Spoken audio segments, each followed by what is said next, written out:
Al-Muhaimin. Nama Allah Subhanahu Wa Taala yang membawa erti Maha mengawal, Maha memelihara, Maha mengawasi. Ataupun dalam bahasa Inggeris, Al-Muhaimin ini adalah Tuhan yang mempunyai complete control, command and protection. Dan sebenarnya nama Allah Al-Muhaimin ini ada perselisihan dalam kalangan ulama tentang apakah maknanya yang paling tepat. Ada yang berpendapat ia sebenarnya berkait rapat dengan nama Allah Subhanahu Wa Taala yang kita bincangkan sebelum ini, iaitu Al-Mu'min, yang memberikan perlindungan. Dan sebahagian mereka berpendapat Al-Muhaimin itu datangnya daripada asal Al-Mu'aimin dengan huruf akar alif, mim dan nun yang kita bincangkan dalam episod yang lalu, yang membawa erti aman, keamanan, kepercayaan. Tetapi ada juga dalam kalangan ulama yang berpendapat, oh tidak, Al-Muhaimin adalah terambil daripada perkataan haimana ataupun yuhaiminu yang membawa erti memelihara, menjaga, mengawasi dan menjadi saksi terhadap sesuatu serta memeliharanya. Dalam Al-Quran, Allah Subhanahu Wa Taala menyebut nama Al-Muhaimin ini hanya sekali. Dalam surah Al-Hashr, surah yang ke-59 ayat yang ke-23, Allah kata, Huwallahu alladhi la ilaha illa huwa. Dialah Allah, tidak ada Tuhan melainkan Dia. Al-Malikul Quddus, As-Salamul Mu'min, Al-Muhaiminul Azizul Jabbarul Mutakabbir, Subhanallahi amma yushrikun. Dialah Allah, tidak ada Tuhan selain Dia. Kemudian Allah menyebut nama-namanya, Al-Malik, Al-Quddus, As-Salam, Al-Mu'min. Kemudian Allah menyebut Al-Muhaimin, yang maha memelihara, yang mempunyai complete control.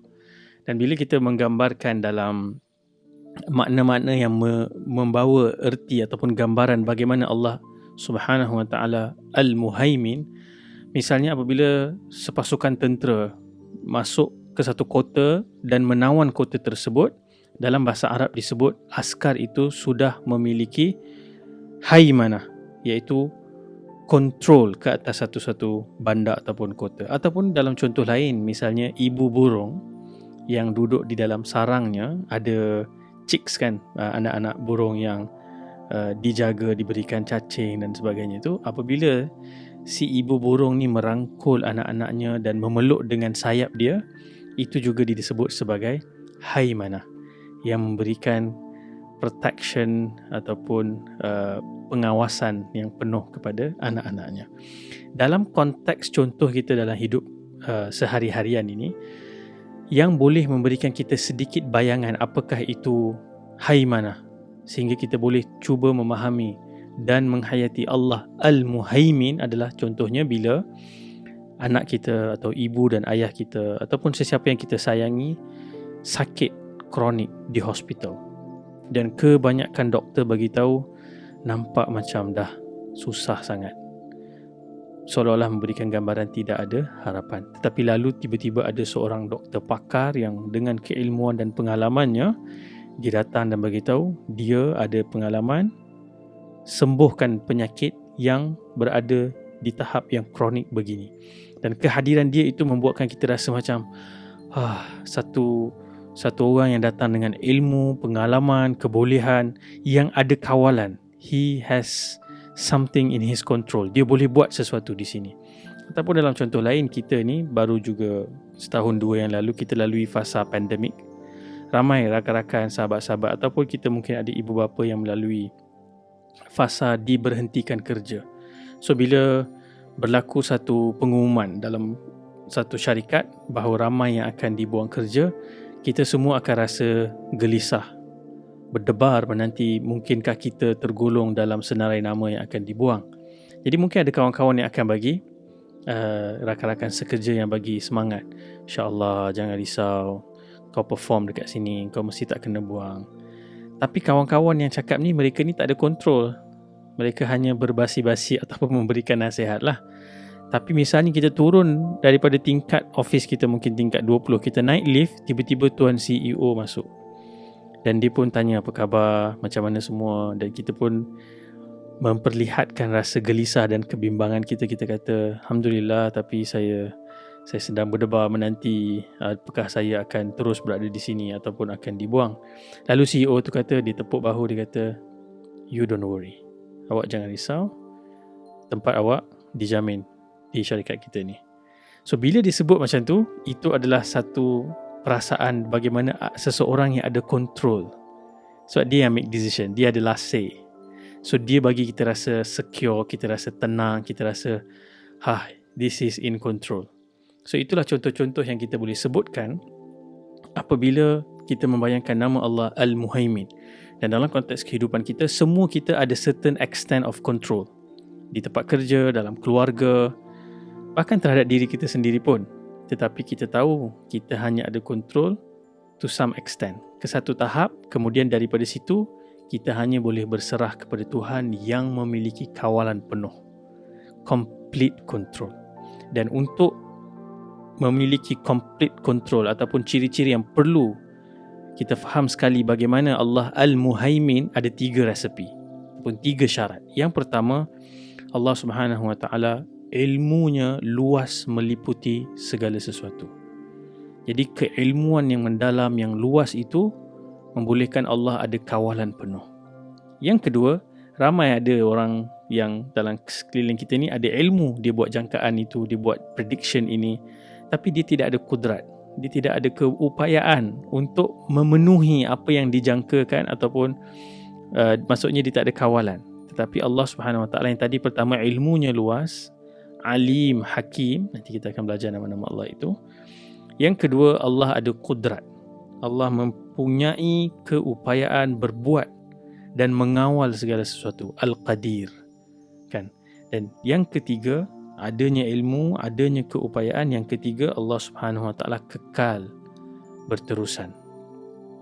Dan kalau kita lihat dalam konteks doktor tadi ataupun tuan CEO tadi, mereka ada kuasa, tapi mereka ada kontrol, mereka ada last say, mereka yang membuat keputusan akhir, tetapi tempoh mereka terhad, mungkin mengikut kontrak, mungkin mengikut tempoh mereka bekerja, tapi selebihnya selepas itu mereka dah tidak ada kontrol. Tapi Allah Subhanahu Wa Taala mempunyai complete control, kawalan penuh, pengawasan penuh sehingga bila-bila. So bila kita internalize, menghayati nama Allah Subhanahu Wa Taala Al-Muhaimin, kita akan gain some sense of confidence. Kita rasa yakin, kita rasa tenang apabila kita berdepan dengan situasi-situasi yang berada di luar kawalan kita. Misalnya soal pekerjaan tadi, soal kesihatan, dan ada lagi banyak contoh-contoh lain yang kita boleh relate dalam kehidupan kita.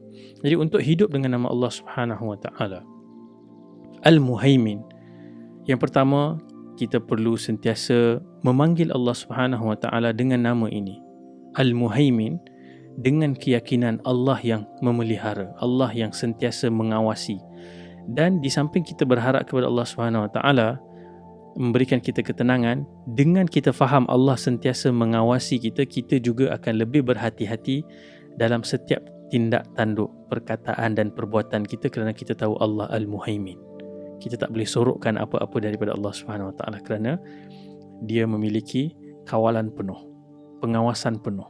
Yang kedua, kita bila ada sedikit kawalan, diberikan some extent of control and authority, power kan, jangan kita gunakan ia untuk menzalimi siapa-siapa. Jangan kita zalimi walaupun kita anggap itu perkara normal. Biasalah orang bayar macam tu dalam market ni, tapi kita tahu ada aspek yang dekat dengan kezaliman apa yang kita lakukan terhadap seseorang. Jangan hentikan kezaliman terhadap sesiapa yang kita ada penguasaan ke atasnya. Dan yang ketiga adalah apabila kita berdepan situasi yang menakutkan, yang membimbangkan, kita dekatkan diri Allah Subhanahu Wa Taala dan mendapatkan ketenangan dengan memanggil Allah Al-Muhaimin, yang mana bila kita faham misalnya nama-nama Allah sebelum ini pun yang memberikan ketenangan, kesejahteraan, perlindungan, As-Salam, Al-Mu'min dan kini Al-Muhaimin, itu semua membantu kita membina trust yang kukuh dengan Allah Subhanahu Wa Taala, yang kemudian akan membawa kita lebih mencintai Allah Subhanahu Wa Taala. Sebab kalau kita takut bahawa semua benda ini tak ada perlindungan, tak ada Tuhan yang mengawal, yang mengawasi kita, dan mungkin sukar untuk kita rasa cinta kepada Allah Subhanahu Wa Taala. Dan sewaktu saya membaca dan berfikir tentang bahagian ini, saya teringat lirik lagu yang saya selalu dengar bila kita pergi majlis kahwin. Yang mana lirik lagu tu berbunyi, "How can I love when I'm afraid to fall?" Siapa tahu ni lagu apa? Mungkin boleh bagi tahu di ruangan komen. Kalau segan, tak apa, simpan buat diri sendiri. Jangan lupa kita tambahkan lagi nama-nama Allah SWT yang baru kita pelajari ini dalam doa-doa kita. Jadi sewaktu kita memohon ketenangan, rasa selamat, rasa pergantungan terhadap perkara-perkara yang berada di luar kawalan kita, kita panggil Allah SWT yang maha mengawasi, mempunyai kawalan penuh, Al-Muhaimin.